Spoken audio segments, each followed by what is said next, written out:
अस्सलाम वालेकुम, मैं हूं मोहम्मद इस्माइल और आप देख रहे हैं स्मैश कोड। जैसा कि लास्ट लेक्चर में हमने डिस्प्ले प्रॉपर्टी वगैरह पढ़ी थी, ठीक है। तो आज जो हमने लेक्चर पढ़ना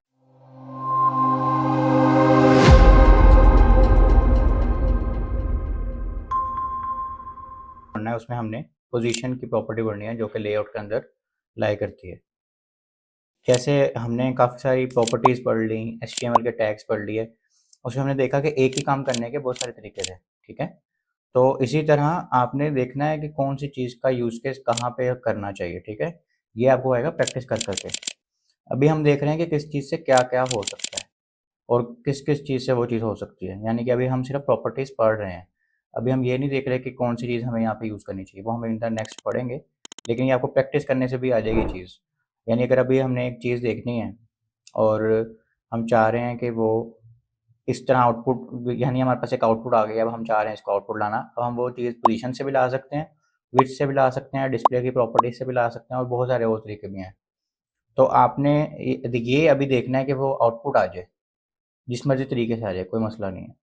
तो उसके बाद हम जब ये सारा कोर्स कर लेंगे कि हमें सारी नॉलेज होगी, सीएसएस की सारी प्रॉपर्टीज़ का पता चल जाएगा, जावास्क्रिप्ट पढ़ लेंगे, तब हम ये पढ़ेंगे कि हमें कब कौन सी प्रॉपर्टी यूज़ करनी है, कौन सा सही है यूज़ केस। अभी जिस लेवल पे आप हैं, उस लेवल पे आप कोई भी प्रॉपर्टी यूज़ करें, आपकी आउटपुट अगर सेम आ रही है जो रिक्वायर्ड है, यानी अगर आपको मैं यहाँ असाइनमेंट दे रहा हूँ और आप बना रहे हैं, तो ज़रूरी नहीं कि आपकी और मेरी प्रॉपर्टीज़ सेम हो। आप किसी प्रॉपर्टी से भी कर सकते हैं, बस मकसद ये है कि आउटपुट आपका सेम आना चाहिए, ठीक है। तो इसी तरह आज हमने पोजीशन की प्रॉपर्टी पढ़नी है। ये सारी चीज़ें हम बाकी चीज़ें उससे भी कर सकते हैं, लेकिन इससे ज़रा आसान हो जाती है और थोड़ा-सा स्टैंडर्ड भी इसमें हो जाते हैं यूज़। इससे आगे भी हम जब और भी प्रॉपर्टीज़ पढ़ेंगे, फ्लेक्सबॉक्स वगैरह एडवांस सीएसएस में जाके पढ़ेंगे, तो इससे भी आसान चीज़ है और वो आहिस्ता-आहिस्ता आपको, यानी कि आपका लेवल अपग्रेड होता जाएगा। सबसे पहले जी हमारे पास है जी सीएसएस की पोजीशन प्रॉपर्टीज़ और उसमें हमारे पास ये चीज़ 4-5 वैल्यूज़ हैं, ठीक है। तो सबसे पहले हम स्टैटिक से शुरू करते हैं और हम अपने पास एक फ़ाइल बना लेते हैं, ठीक है। और हम फ़ाइल का नाम रखेंगे जी position.html।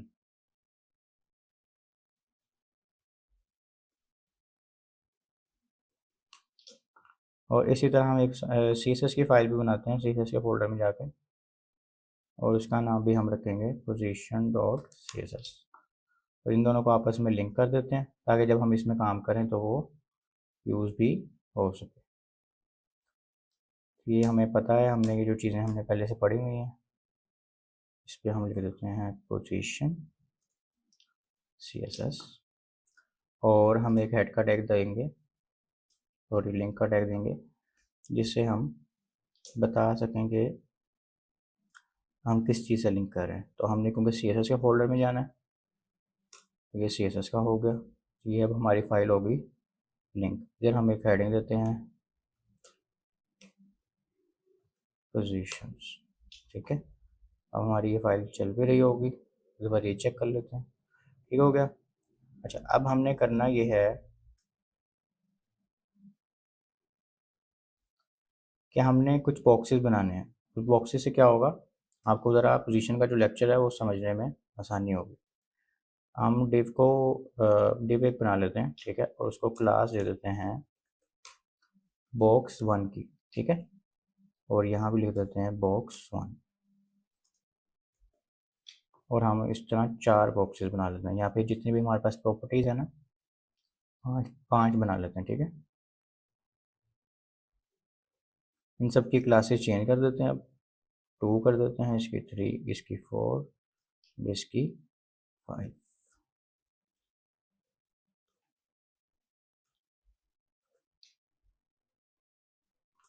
और सबको ना एक क्लास दे देते हैं बॉक्स की, सिर्फ बॉक्स,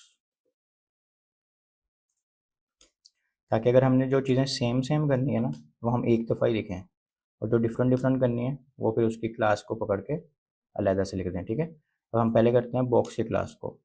बॉक्स की क्लास को हम कहते हैं इसकी विड्थ हो जाए जी 300 px, एंड इसकी हाइट हो जाए 300 px, ठीक है। और इसका जो कंटेंट है,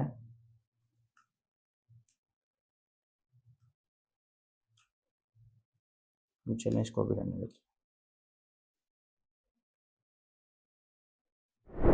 ये हमारे पास अब ये बॉक्सेस बन गए हैं, ठीक है, 4-5 बॉक्सेस हमारे पास बन गए हैं। इनकी जो हाइट है ना, हम इसकी हाइट देते हैं 100 px।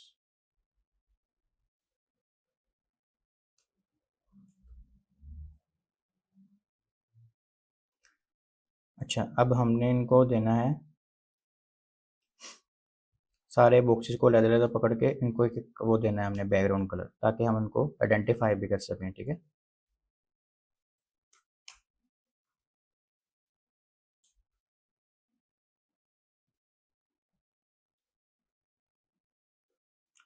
इसको हमने रेड दे दिया है, इसको हम ग्रीन दे देते हैं।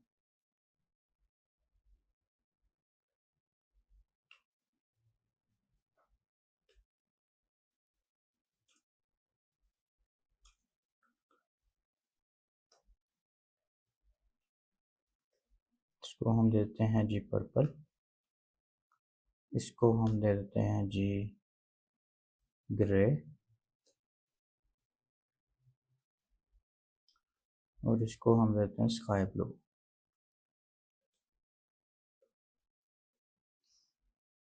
सबकी क्लासेस भी चेंज कर देते हैं, ठीक है, क्योंकि हमने सबको डिफरेंट डिफरेंट देना है, ताकि हम फ़र्क देख सकें कि क्या हो रहा है, ठीक है। चलें जी, ये हमने क्लासेस भी दे दी, अब हम रिफ्रेश करके देखते हैं ज़रा। अच्छा, ये हमारे बॉक्सेस बन गए हैं, ठीक है, और बॉक्स 1, बॉक्स 2, बॉक्स 3, ठीक है। और इसको हम हाइट देते हैं, विड्थ देते हैं 100 px की। चलें जी, ये हमारे बॉक्सेस बन गए हैं, इसको हम जूम इन कर लेते हैं थोड़ा सा। अच्छा, अब हमारे पास आप देखें तो बॉक्स 1, बॉक्स 2, बॉक्स 3 एक दूसरे के नीचे हैं। क्यों नीचे हैं? क्योंकि हमने लास्ट भी पढ़ा हुआ है कि हमारे पास जो डिस्प्ले की प्रॉपर्टीज़ हैं इनलाइन और ब्लॉक लेवल, उसके हिसाब से हमने ये देखा है। तो जो चीज़ ब्लॉक लेवल है उसके ना लेफ्ट साइड पे कुछ होगा ना राइट साइड पे कुछ होगा, उसके नीचे होगा, यानी नेक्स्ट लाइन में। ऐसे ही अगर इनलाइन है तो उसके लेफ्ट राइट साइड पे भी हो सकता है, उसके नीचे भी हो सकता है, उसको कोई मसला नहीं है। तो क्योंकि हमारी ये सारे जो डिव होते हैं, ये सारे ब्लॉक लेवल एलिमेंट्स हैं, इसलिए उसके नीचे नीचे आ रहे हैं एलिमेंट्स। तो अब हमारे पास 5 बॉक्सेस बन गए हैं, अब हमने एक एक करके प्रॉपर्टीज़ पढ़नी है। अब जो पहली प्रॉपर्टी हमने पढ़नी है ना, बॉक्स 1 के साथ, हमने इसको पोजीशन देनी है और यहाँ पे लिखना है स्टैटिक। अब स्टैटिक का मतलब ये होता है पूरी कोडिंग लैंग्वेज में और वैसे भी लाइफ में भी स्टैटिक का मतलब होता है स्टैटिक यानी जो ऑलरेडी है, या फिर वहाँ पे ही वो अपनी डिफ़ॉल्ट पोजीशन आप समझ लें किस्म का, यानी वो कुछ कर नहीं रहा होगा। स्टैटिक यानी स्टैटिक है, वो खड़ा हुआ है, रिजिड है, ओके। तो अगर आप स्टैटिक की बात करें, ये भी स्टैटिक है, यहाँ इसको कुछ नहीं हो रहा, जहाँ पे वो था वो वैसे का वैसे ही। तो इसमें हमें कोई कोई नई बात नहीं पड़ रही यानी अगर जावास्क्रिप्ट से हम करें ना, तो हमने पोजीशन चेंज करनी होती है ना जब, तब हम जैसे हमारी रिलेटिव पोजीशन होती है, हमने वापस उसको पिछली पोजीशन पे भेजना होता है, तो उसको हम क्या कहते हैं, पोजीशन स्टैटिक हो जाए। तो शुरू में हमें कोई इसका यूज़ केस नहीं है, लेकिन जब हम जावास्क्रिप्ट पढ़ते हैं और चीज़ों को और आगे डिग डाउन करते हैं, तब हमने कभी-कभी उनकी पिछली स्टेट पे लेके जाना होता है चीज़ों को। तब हम इस तरह की प्रॉपर्टीज़ यूज़ करते हैं, ये जो स्टैटिक वगैरह है। वैसे इसका कोई ख़ास यूज़ केस नहीं है, ऐसे अगर हम पढ़ें तो, ठीक है। अब मैं यहाँ पे भी खोल के आपको दिखा देता हूँ। अच्छा, पोजीशन स्टैटिक हो गई है जी हमारी, और इसमें हमारे पास इसको हम बॉर्डर्स भी देते हैं, रुकें।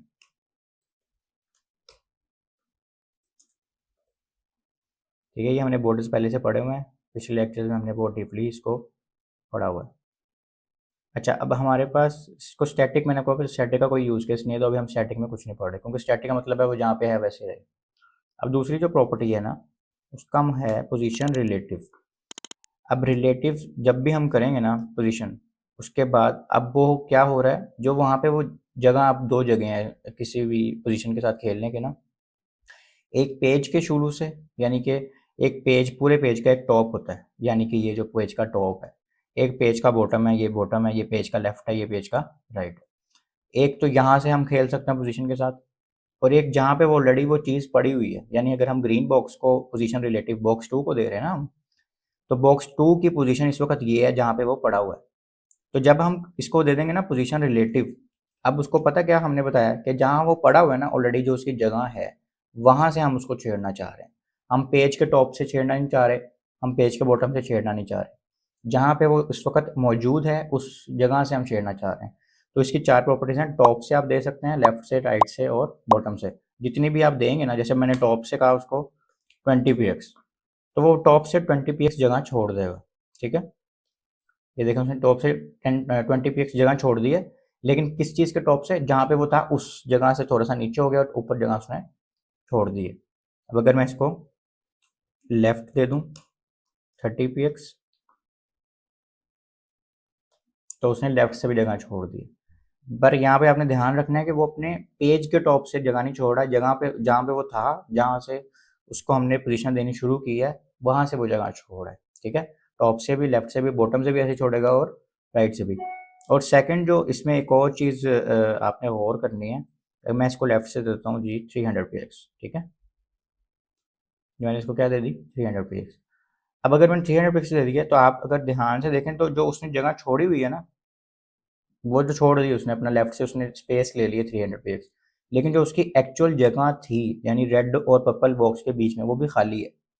ठीक है, यानी वो जगह पे पिछला जो हमारा कंटेंट आई है, हो सकता है ना ये जो बॉक्स 3 है बॉक्स 2 की जगह पे आ जाता, और बॉक्स 4 बॉक्स 3 की जगह पे, यानी ये खाली जगह ना छोड़ते। लेकिन जब पोजीशन रिलेटिव होगी तो जो उसकी एक्चुअल जगह है वहाँ पे आप कुछ भी नहीं रख सकते। ठीक है, एक बात। और दूसरी बात ये कि जब भी आप टॉप देंगे, लेफ्ट देंगे, राइट देंगे, तो आप उसको अपनी एक्चुअल जगह से लेफ्ट, राइट या टॉप बॉटम मूव करवा रहे होंगे। ठीक है, इसको आप कोई भी प्रॉपर्टी दे सकते हैं, यानी कि टॉप से जितना मर्जी आप उसको छोड़ सकते हैं। ठीक है, तो उस हिसाब से मूव कर जाएगा। अच्छा, अब एक और चीज़, ये तो हो गई हमारी।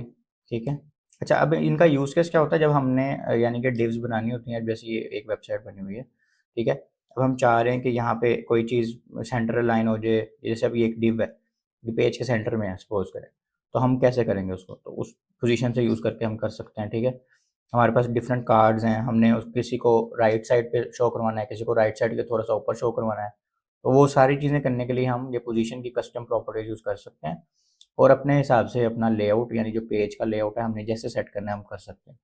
तो इसमें आपका बहुत आसानी से ये सारी चीज़ें हो सकती हैं। अच्छा, अब हमने पोजीशन रिलेटिव पढ़ लिया।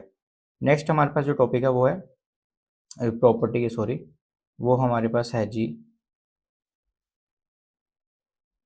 पोजीशन फिक्स्ड की। अच्छा, अब पोजीशन फिक्स्ड में बिल्कुल थोड़ा सा ना आप उलट समझ सकते हैं। बॉक्स 3 को हम जाकर देते हैं पोजीशन फिक्स्ड।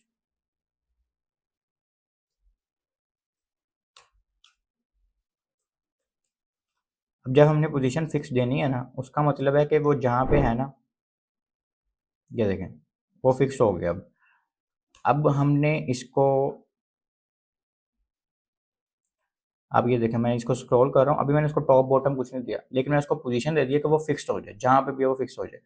अब वो देखें जहाँ पे भी है ना, आप पेज स्क्रॉल भी करेंगे लेकिन वो अपनी जगह से नहीं हिल रहा, उसका उसके पीछे जो कंटेंट है वो आगे पीछे मूव कर रहा है, लेकिन वो अपनी जगह से नहीं हिल रहा। अगर आप ये देखें बॉक्स 3 को, ठीक है, देखें मैं ये मूव कर रहा हूँ लेकिन वो मूव नहीं कर रहा, वो वैसे का वैसे ही है, उसके पीछे से, ऊपर से, नीचे से, हर जगह से कंटेंट हिल रहा है लेकिन वो नहीं हिल रहा। अब एक तो ये चीज़ हो गई, लेकिन हम यहाँ पे नहीं चाह रहे ना, हम कहीं और चाह रहे हैं, तो हम उसको दे सकते हैं कि टॉप जो है ना 40 px हो जाए। ठीक है, उसको अब हमने टॉप से स्पेस छोड़ने का कहा है। लेकिन अगर अब मैं जाकर रिफ्रेश करूँ, अब आप ध्यान से देखें, उसने जो पेज का टॉप था ना उससे 40 px जगह छोड़ी, उसने अपनी जगह से नहीं छोड़ी। हालांकि वो जगह पे कहाँ पे था, बॉक्स 4 के ऊपर था ना, बॉक्स 3, लेकिन उसने वहाँ से जगह नहीं छोड़ी, उसने पेज के टॉप से जगह छोड़ दी है। और अगर मैं इसको यहाँ से लेफ्ट दूँ, तो वो अपनी जगह के लेफ्ट से नहीं करेगा, वो पेज के लेफ्ट से उसने जगह छोड़ी है। अब आपको मैं एक और चीज़ दिखाता हूँ, मैं यहाँ से इसको ये ऐसे कर देता हूँ। ठीक है, मैंने इनको प्रॉपर्टी कोई भी नहीं दी, बॉक्स 2 पे मैंने कमिट कर दिया, बॉक्स 2 अपनी जगह पे आ गया वापस।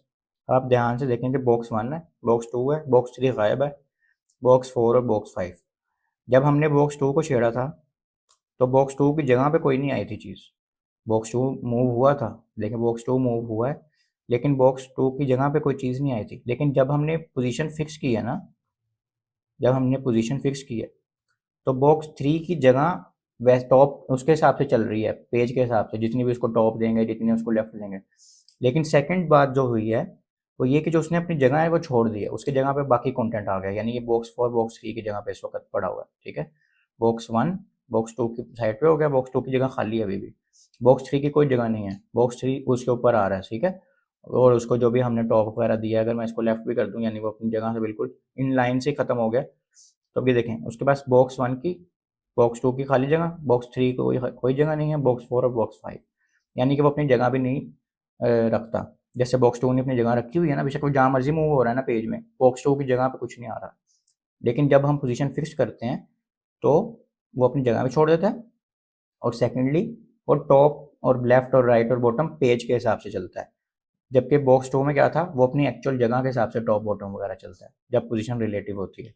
ठीक है, तो ये इन दोनों का थोड़ा सा डिफरेंस है। इसके बाद जो हमारी प्रॉपर्टी है वो है पोजीशन एब्सोल्यूट। ठीक है, और ये जो पोजीशन फिक्स्ड है इससे हम हेडर के लिए भी यूज़ करते हैं।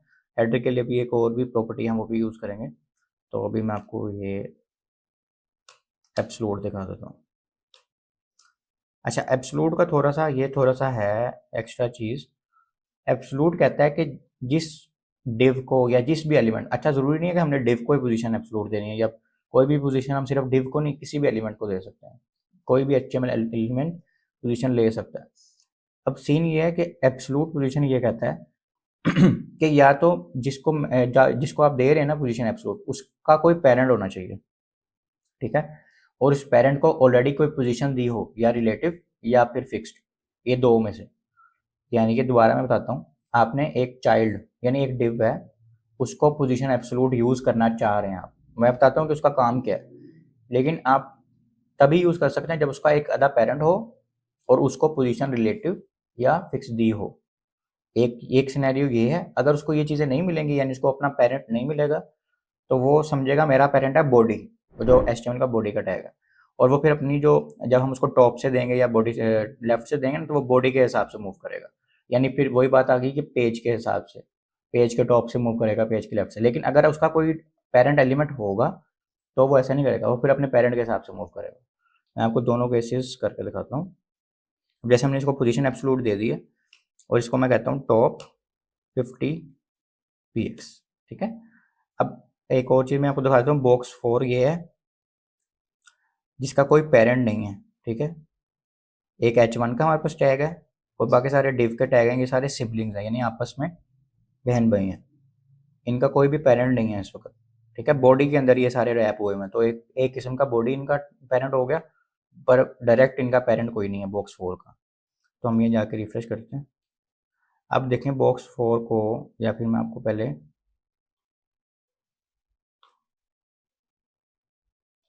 ये इसकी अपनी एक्चुअल जगह थी बॉक्स 4 की। ठीक है, और अब मैंने इसको अगर टॉप से 50% दिया है, तो वो अपनी एक्चुअल जगह से टॉप 50% नहीं ले रहा, बल्कि पेज के टॉप से ले रहा है। क्यों? क्योंकि उसको पेरेंट मिला ही नहीं कोई, उसने अपने पेरेंट के हिसाब से लेनी थी, उसको पेरेंट मिला नहीं, तो वो बॉडी के टैग के हिसाब से टॉप छोड़ रहा है। लेफ्ट भी वो अपने बॉडी के टैग से छोड़ेगा क्योंकि उसको कोई पेरेंट नहीं मिल रहा। ये देखें। ठीक है, अब हम इसको क्या करते हैं, एक पेरेंट दे देते हैं।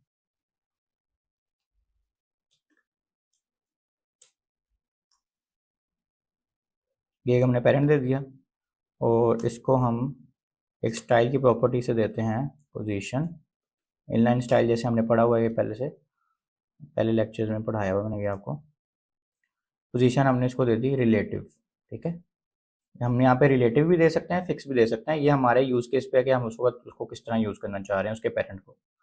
अच्छा, अब आप देखें कि अब उसने टॉप से नहीं दी, अब उसके ऊपर जो, अब इसको हम क्या करते हैं, थोड़ा स्टाइल कर देते हैं ताकि आपको नज़र आए कि हम कर रहे हैं। ठीक है,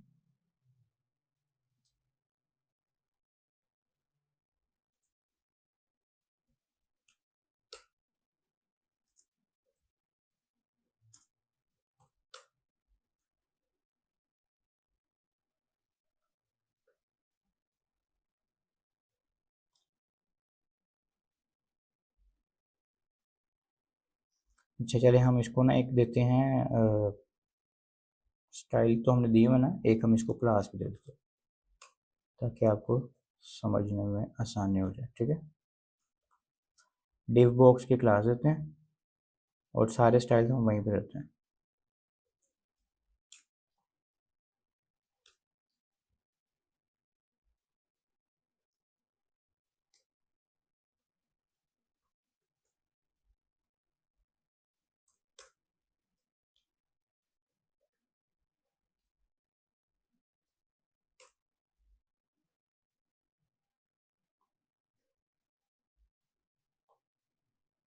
इसको हमने विड्थ दे दी, इसको हमने हाइट दे दी, इसको हमने बैकग्राउंड कलर दे दिया, इसको अब हम बॉर्डर भी दे रहे हैं।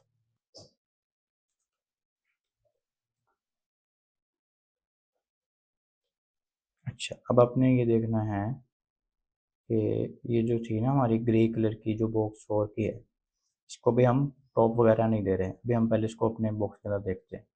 अच्छा, अब ये देखें, ये हमारा बॉक्स 1 स्टैटिक, बॉक्स 2 रिलेटिव हुआ है और वो अपनी जगह से राइट साइड पे और टॉप से मूव किया हुआ है हमने इसको। बॉक्स 3 हमारा था फिक्स्ड, तो वो पेज के टॉप से ही मूव करेगा, पेज के राइट से और लेफ्ट से और पेज के टॉप से, तो हमने उसको भी जगह दी हुई है। नेक्स्ट हमारा आ गया बॉक्स 4। अब बॉक्स 4 अपनी जगह पे ही है वैसे का वैसे, लेकिन उसके आउटर एक और डिव है, वो है येलो कलर की, ठीक है। वो उसकी क्या है, पेरेंट डिव है। अब पेरेंट डिव में एक और बॉक्स हमने रखा हुआ है, उसका नाम है बॉक्स 4, और उस पेरेंट डिव को हमने क्लास दे दी है रिलेटिव की। जैसा कि एब्सोल्यूट कहता था कि उसकी जो भी पेरेंट हो ना, उसको या तो रिलेटिव की क्लास दी हो या फिक्स की, तो वो उस पेरेंट डिव के हिसाब से मूव करेगा, वरना वो बॉडी को पेरेंट डिव समझ के उसके हिसाब से अपनी टॉप लेफ्ट राइट देगा। अब जब हम पेरेंट के हिसाब से नहीं कर रहे थे, तो वो क्या कर रहा था, बॉडी के हिसाब से कर रहा था, ये बॉक्स और ऊपर से मूव कर रहा था, राइट साइड से ऊपर से लेफ्ट के, यानी कि पेज के बॉडी के टैग के हिसाब से मूव कर रहा था। अब अगर हम इसको दे दें लेफ्ट 20 px, अब वो, ये देखें, या बल्कि लेफ्ट का भी आपको समझ नहीं आएगा, पहले टॉप से करके देखते हैं, क्योंकि लेफ्ट तो इस वक्त दोनों का सेम चल रहा है। 20 px कर देते हैं।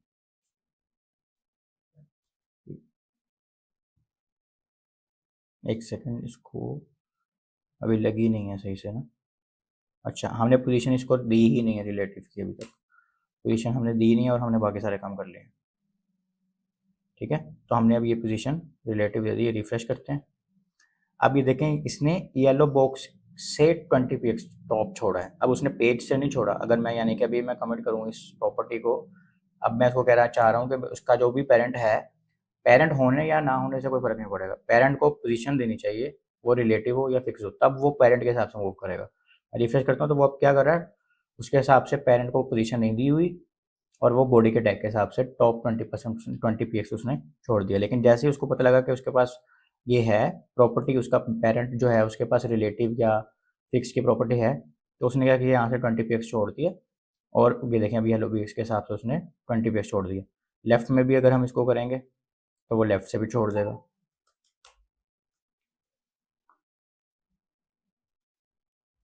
ठीक है। और इस तरह ये बाहर भी चल रहेगा, ज़रूरी नहीं कि ये इस बॉक्स के अंदर ही रहेगा, ये इस बॉक्स से बाहर भी चल जाएगा अगर चाहिए होगा। पर एक जस्ट कॉन्सेप्ट देने के लिए मैं आपको समझा रहा हूँ कि ये बॉक्स के हिसाब से काम करेगा, ठीक है। तो ये हमारे पास 4 प्रॉपर्टीज़ हमने इस वक्त पोजीशन की पढ़ ली हैं। 5वीं जो प्रॉपर्टी है वो हमारी बड़ी मज़ेदार स्टैटिक स्टिकी प्रॉपर्टी है। अच्छा, स्टिकी में क्या होता है, ये देखें, अब जैसे मैं एग्जांपल दिखाता हूँ। अब देखा आपने, ये यहाँ पे स्टिक हो गया है आपका हेडर, ठीक है। ये काफ़ी दफ़ा करने की ज़रूरत भी पड़ती है आपको वेबसाइट्स में। और ये जो यहाँ पे इन्होंने एग्जांपल दिखाई है फिक्स के दिखाए हुए हैं, देखिए हम पेज स्क्रॉल कर रहे हैं लेकिन उसको कोई फ़र्क नहीं पड़ रहा। अच्छा, पोजीशन स्टिकी में क्या होता है, बॉक्स 5 को हम देते हैं।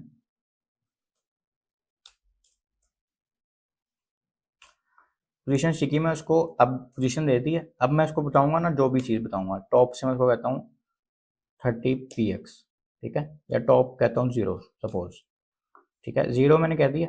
अब उसको मैं असल में कहना ये चाह रहा हूँ कि जब भी आपका जो बॉक्स है ना, बॉक्स 5, उसका टॉप जो है उसका 0 रह जाए उसके, और ये पेज का जो टॉप है उसमें और बॉक्स में 0 फासला रह जाए, 0, तो आप स्टिक हो जाओ, यानी वहाँ जुड़ जाओ।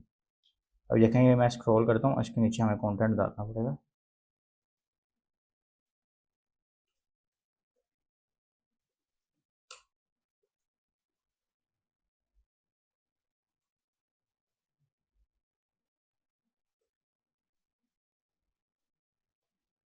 अच्छा, अभी देखें, मैं इसको कह रहा हूँ यहाँ से जैसे ये स्क्रॉल हो रहा है, अब आपने ध्यान से देखना है, जैसे बॉक्स 5 यानी जो ब्लू वाला बॉक्स है वो, और जो पेज का टॉप है उसका फासला 0 हो जाएगा, तो वो वहाँ पे रुक जाएगा और सारा कंटेंट चलता रहेगा। फिक्स वाला काम ही होगा, लेकिन हम उसको बता रहे हैं कि कब फिक्स हो। वह फिक्स वाली प्रॉपर्टी में तो वो उसी वक्त फिक्स हो जाता है, उसको आप टॉप 0 वगैरह दें ना दें, मैंने आपको जैसे करके दिखाया, वो उसी वक्त फिक्स हो गया। अब पर हम चाह रहे हैं एक सर्टेन अमाउंट पे जाके फिक्स हो, तो उसके लिए ये स्टिकी प्रॉपर्टी है। ये देखें, जैसे ही ये देखें 0% हो 0 होगा, अब वो टिक हो गया, आपका पीछे से कंटेंट मूव हो रहा है लेकिन वो मूव नहीं हो रहा। अब अगर बॉक्स 3 को देखें तो वो अभी से फिक्स्ड है, ठीक है? वो 0% पे नहीं हो रहा, लेकिन बॉक्स 5 0% पे हो रहा है, ये 0 फासले पे हो रहा है और ये हमारे हाथ में है कि हमने उसको कब फिक्स करना है। मैं इसको अगर दे दूँ 20 px से, तो जब बॉक्स 5 का और टॉप का पेज के टॉप का 20 px फासला रह जाएगा तो वो स्टिक हो जाएगा, ये देखेगा, ये देखें अब 20 px रह गए तो वो स्टिक हो गया। ये हमारी मर्ज़ी है, हम जो मर्ज़ी इसको कर सकते हैं। अभी मैं इसको 0 करूँगा तो वो जब पूरा येलो वाला डिव खत्म होता है ना तो उसके बाद होता है, ये देखें हो गया ना मूव ऊपर, ये देखें ऐसे। तो इस तरह हम इसको स्टिक की प्रॉपर्टी को अपने हेडर को स्टिक करने के लिए या जो भी हमारा लेआउट हो उसमें हम अपना हिसाब से यूज़ कर सकते हैं।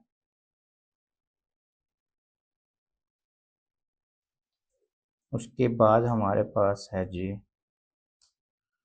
क्या हमने पढ़ लिया। अच्छा, अब एक और चीज़ आपने नोट की होगी कि जो बॉक्स 3 है कि बॉक्स 2 के ऊपर आ रहा है, ठीक है? ये क्यों आ रहा है ऊपर? इसको हमने तो नहीं कहा कि ऊपर आए, तो इसको भी हम कंट्रोल कर सकते हैं कि कौन सी चीज़ ऊपर आए और कौन सी चीज़ नीचे आए।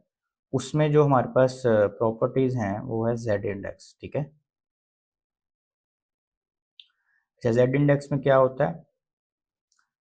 विदाउट जेड इंडेक्स हम बता सकते हैं कि अगर हमारे पास दो चीज़ें हैं तो ऊपर कौन सी है और उसके नीचे कौन सी है, ठीक है? और इसमें मैं आपको एक चीज़ दिखाने लगा था। If two position elements overlap each other without a z-index specified, the element defined last in the HTML code will be shown on top। अब वो ये कह रहा है कि आपने z इंडेक्स, अभी तो हम समझेंगे z इंडेक्स क्या होती है। सपोज करें z इंडेक्स नहीं दी हुई है, आपने किसी चीज़ को z इंडेक्स नहीं दी हुई, तो क्या होगा? HTML में जो एलिमेंट पहले आ रहा होगा, जो एलिमेंट लास्ट में आ रहा होगा ना, उस वो सबसे ऊपर आ जाएगा। यानी कि अब आप ध्यान से देखें, अगर वो यानी CSS प्रॉपर्टीज मैटर नहीं करती हैं अब। बॉक्स 3 बॉक्स 2 के ऊपर आ रहा है, ये भी तो हो सकता था ना बॉक्स 2 बॉक्स 3 के ऊपर आता।